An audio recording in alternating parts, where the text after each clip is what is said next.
Welcome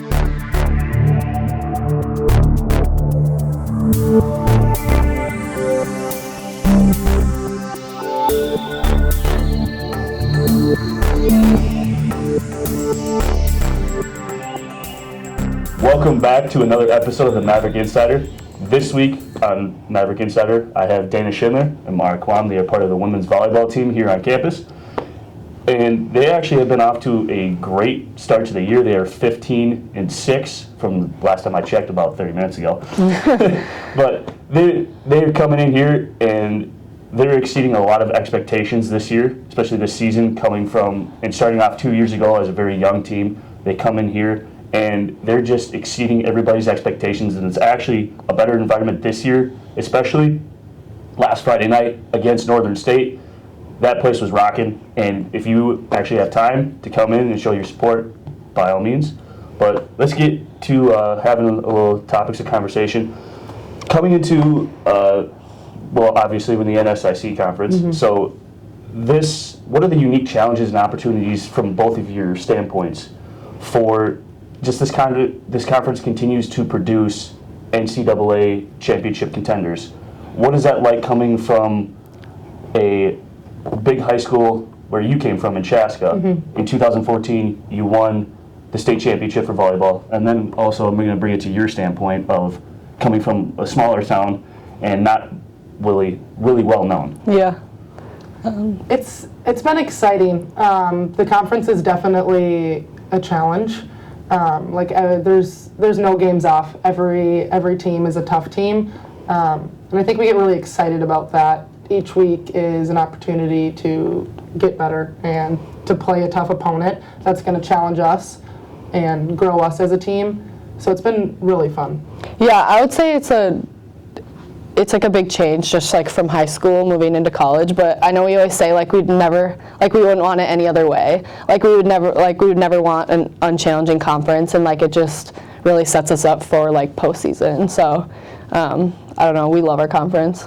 So when you say you never want someone who you know that you can obviously come and beat, does having these type of teams in your conference help you focus a whole lot more on what your task is that day, or just in practice in general? I think just in general, we don't have a weekend off, and makes us focus every single practice, every touch of the ball. We can't take plays off. We can't. I think it just sets us up in general. It's just really good for us to have that competition. Yeah, each day we know that upcoming weekend is going to be a tough match. So like she said, we don't take practices off, and we take every day seriously. So I think that does in the long run build our endurance and our consistency for sure. And also I wanted to add, you're 3-4 against ranked opponents this season, something that I actually found quite astonishing. And then your next 3 opponents all happen to be nationally ranked. just like football, your head coach, Rittenhouse Wilmuth, I don't know what you guys call it, Coach Lori. Does she basically preach that don't look at that type of stuff, so you guys can actually focus on just what you're doing? And if that's the case, you guys were, if not a few weeks ago, when you swept your ranked opponents 3 matches, sets. Excuse me, I'm not a very big volleyball person, so this is just new to me. So when you all were coming through that little spell, did you feel like you guys couldn't do anything wrong in that aspect, or was she still hey, just bring back to reality, we just need to focus and keep going? I think rankings are hard, especially in our conference, because I think there are a lot of teams in our conference that are there's so many ranked teams that I think sometimes it gets in our head, and I think it does for other teams too, where if you're not ranked, you're oh, we need to be ranked, and we have people coming up to us oh, you have so many teams ranked in your conference, you guys have such good, and sometimes it just comes back to rankings really don't mean anything. And yes, we do talk about how rankings are cool. It's cool to get votes. It's cool to get ranked. But in all, it's who's better that day. And we preach that a lot, is it's who's better that night. It's who's showing up and is going to be better that night. So we preach about not worrying about the rankings, I would say. Yeah, it's definitely something that's exciting and it's a goal you want to shoot for, but one of our biggest principles is trusting the process that got us that success. So great, we swept the number 9 team in the nation, and that was a huge win for us, but the next day is just another game that's just as big. So we have to go back to the basic foundations and the technique that got us there the day before, without celebrating our success, absolutely, but not getting ahead of ourselves either. Fair enough. So both of you coming from the state of Minnesota, how has this sport for someone like myself who never like grew up around the sport, didn't have a sister, didn't, you know, have all like the shining of the volleyball and all this all that nature, how big is the sport of volleyball in the state of Minnesota for people for girls who are younger than 18? Is it actually like a lot bigger? Because then you do see like Minnesota, Wisconsin, a lot of girls from Minnesota are going to those teams, especially going out to California, and it's becoming a volleyball powerhouse, if you would want to say that. I just want to get from your view from when you guys were growing up, is it bigger now than what it was? Or is it still continuing just to blossom into something that you guys never really imagined? I think it's growing for sure. I think Minnesota specifically, but the Midwest in general, is just a huge volleyball region. And I think girls get excited about the opportunities that are right at home. We have the opportunity to compete in the best conference in Division II. That's right in our backyard. And for those going D1, girls want to go play for the Gophers. They want to go play for the Badgers. So I think it is really exciting, and it is a big part of their life for younger girls. Yeah, like you said, it's growing. I remember when I was younger, like playing club volleyball was like, coming from a small school, you don't do that because you play every sport. And like playing like a club or an off-season volleyball was like kind of an option, but now I have like a 9-year-old sister that wants to play club volleyball, and like I didn't start till I was like 15. And so like I think it's definitely growing, like the amount of volleyball tournaments that we have to work, even in Mankato, and just like go to, like Minnesota's huge in volleyball. Like it's really big.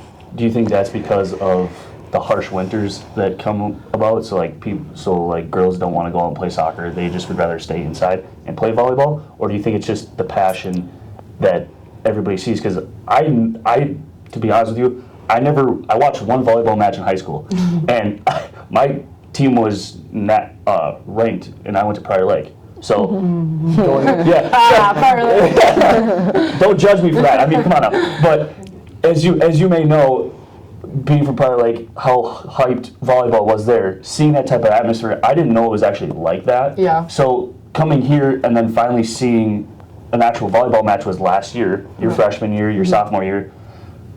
Is it kind of nice to see all the support that you're getting just from the general community itself, rather than just your family?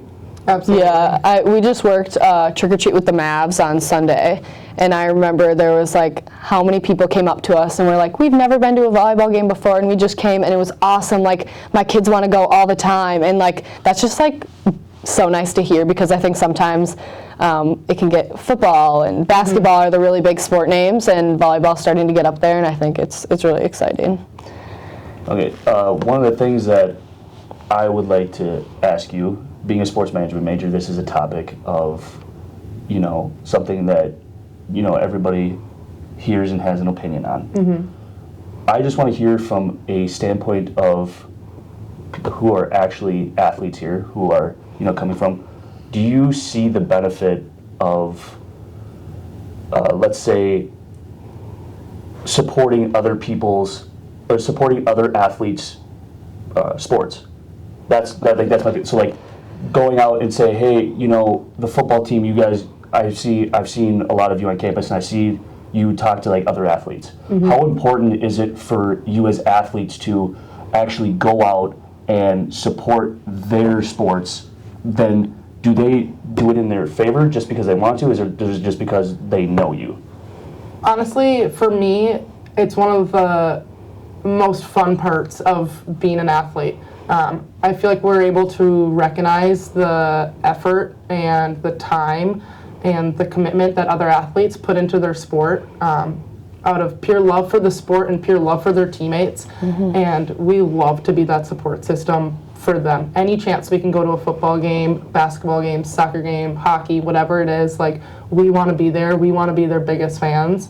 And we know that they do the same for us, not as an obligation, but because those are our friends and they want to support us as well. Like, the athlete community specifically at Mankato is incredible. Crazy. And like, it feels like a big group of friends, you know? Yeah, I would say the same. I know, like, before I came to college, I'd never gone to a soccer game. Like, I didn't have soccer at my high school, and I know a few of the soccer girls, but, like, I've gone to so many of those games, and, like, I love this. Like, I love, like, just supporting people that just like our Maverick athletes. Like, I don't have to be personal friends with them, but, like, even, like, basketball, football, like, I just love going and supporting them. And they do the same for us. And, like, even some people that I don't really know on the other, like, athletic teams are like, oh, I went to your game. Like, that was fun. Like, I don't know. I think we all really like to support each other. Okay, I'm going to dive deep and get a little bit more individual oriented. Okay.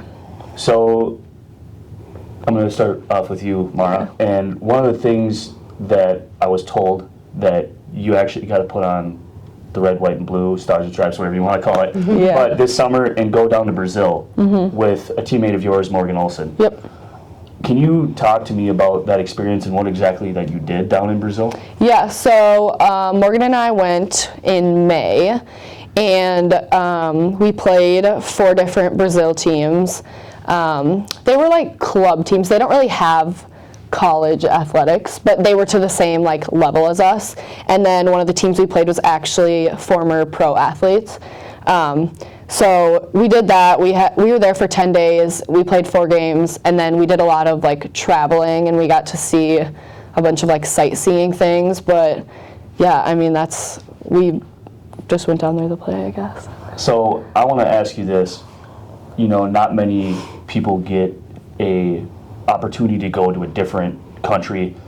Talk about the cultural difference, and what was that most shocking part in the cultural part aspect from when you actually went down there that you found the biggest? Volleyball wise, or like just both in general? It can be both. Volleyball it was kind of funny. So they're very like loud, and they're like, I don't want to say annoying, but they just play a different style than us. And like, it was really interesting to see, and you kind of have to adjust because it's a lot different than playing just another college like D2 team. And so that was pretty hard, or else other than that, the language was pretty hard to adjust to culturally. But other than that, I mean, a lot of places that we went to were tourist places, so there were a lot of tourists that were on the same boat as us. So I can't say that there was like anything big other than, I mean, the food was a lot different too, obviously, but. So I want to ask so it was kind of like the atmosphere, like when they held the Olympics in 2016, like, well, I don't know what they're called. Have you ever seen the World Cup when they have like those Zumba things or whatever they're called? They like whip around and make those loud noises. Oh, yeah. You know what I'm talking about? Oh, I forget I don't know what they're called at the top of my head, but like they whip around. Just the support of their, you know, just their fellow, I don't know what you want to call them, natives. There it is.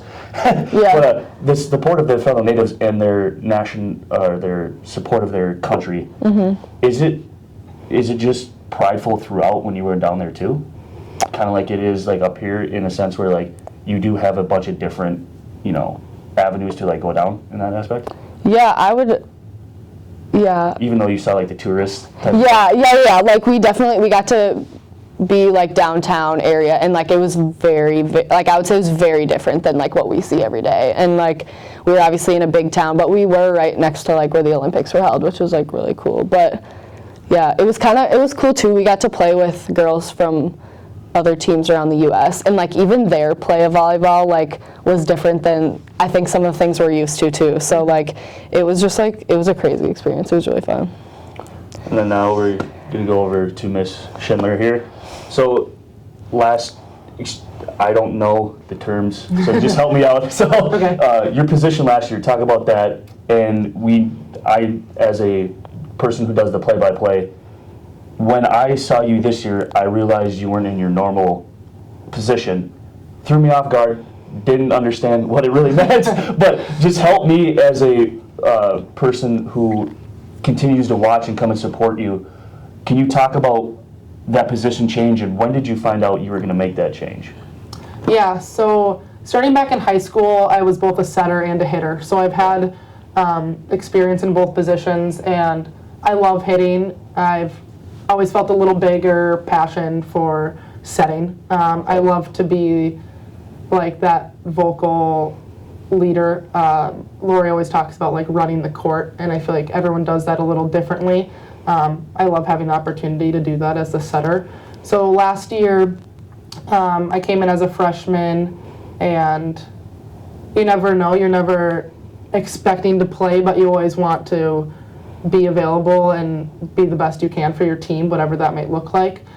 So I had the opportunity to step into a hitting position on the right side, and I loved it. I felt comfortable. Like I said, I had hit in high school, so I knew for the most part what I was doing. It was fun to play fearless as a freshman because people hadn't put these huge expectations on you. Yeah. So that was cool. And then in the spring, so after last season, our spring training started, and we had been talking about wanting to run a 5-1, so switching to a single setter. So all of spring, I began training again as a setter. All through the summer and preseason, training as the setter, and each day you never know for sure what the lineup's going to be or what's going to be best for the team or what strategy is going to be best to attack the opponent with. Recently we've been sticking with the 5-1 with myself as the setter, and I have really loved stepping into that role and running the court and kind of building those connections with my hitters and keeping that consistency. As a person who is watching, I noticed you're always the most vocal out on the court, and has that always been you for the most part throughout, you know, when you've grown up and even coming here now as a freshman? I even saw it too. Mm-hmm. Is that always been you, or is it something that Coach Lori has instilled in you? No, I think that's always been my personality ever since when I started playing when I was 10 years old on the 12-year-olds team. I was always nervous because you never want to be the younger girl that's stepping on people's toes and trying to act like they're taking over. But I've always had a fairly loud and strong personality, so that's definitely transferred onto the volleyball court. I mean, that's never a bad thing. I mean, you always need those type of people to, Absolutely. Spark something and most likely get under the skin of some of your own teammates to try to, spark that energy that they sometimes have a struggle finding. For sure. Talk about the Berry Classic that you went down to Miami, had a actual wonderful tournament from by the looks of it, and there's a little bit of a hiccup with the weather when you were down there, I heard. So was that on your mind too when you were with the hurricane and all that? Oh yeah.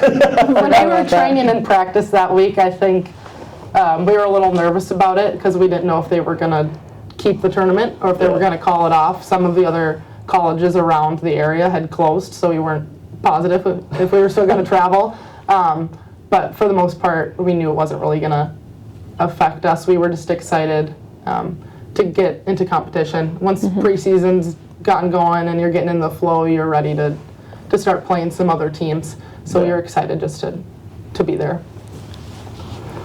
Yeah. Couldn't have said it better yourself. Yeah, she said it perfectly. So then we're going to go back to you. How was being a sophomore coming in and having expectations from your freshman year, but obviously surpassing those expectations and having this record that you now possess of the most digs in a single season as a sophomore with 551. Did that, as you kind of smirk, but talk to me about what was it for you? Did it really mean anything? Did you even know that you had set that record until the season's end, or did you know going into the game when you actually set it? Yeah, I had no idea. I'm not really a stat person. I don't look into stats too much, but going back to just it being my sophomore year, coming into my freshman year, I'd never been a libero. So my freshman year was definitely a lot harder than my sophomore year, which it is for most people. But yeah, coming into my sophomore year, I just felt a little bit more comfortable in the position I was playing. And training in the spring was hard, and it sucked, but I mean, it got me to where I was last year, and I think I just keep building off of it. But yeah, I don't know. I do whatever I can for my team. I do whatever I can to get the ball to Dana. So, yeah. So in high school, you were an outside hitter. What exactly was the biggest struggle for you to go from the outside hitter to the libero when coming in here? I'd actually never played left back, which is really specific for volleyball. So I'd never played that side of the court. So that was a big change, but also just being more of a back row leader. I was used to being a leader by like getting a kill or being a front row, more of a front row weapon than anything, and just being in the back row was a big transition. And I think just Lori really instilled being a leader, being a vocal leader, and because I'm on the court the whole time, Dana and I are the ones on the court the whole time. So just, yeah, being louder. I'm kind of quiet sometimes, so being a little bit louder and just talking more, that was the biggest change for me. Well, thank you both. I appreciate you taking time out of your busy schedules. Good luck tomorrow against Concordia. So, Thank you. Yeah, thank you. I appreciate it. Yeah. That concludes this episode of the Maverick Insider. As usual, I'm your host, Brian Kelly. Beside me, thanking Dana Schindler and Mara Quam.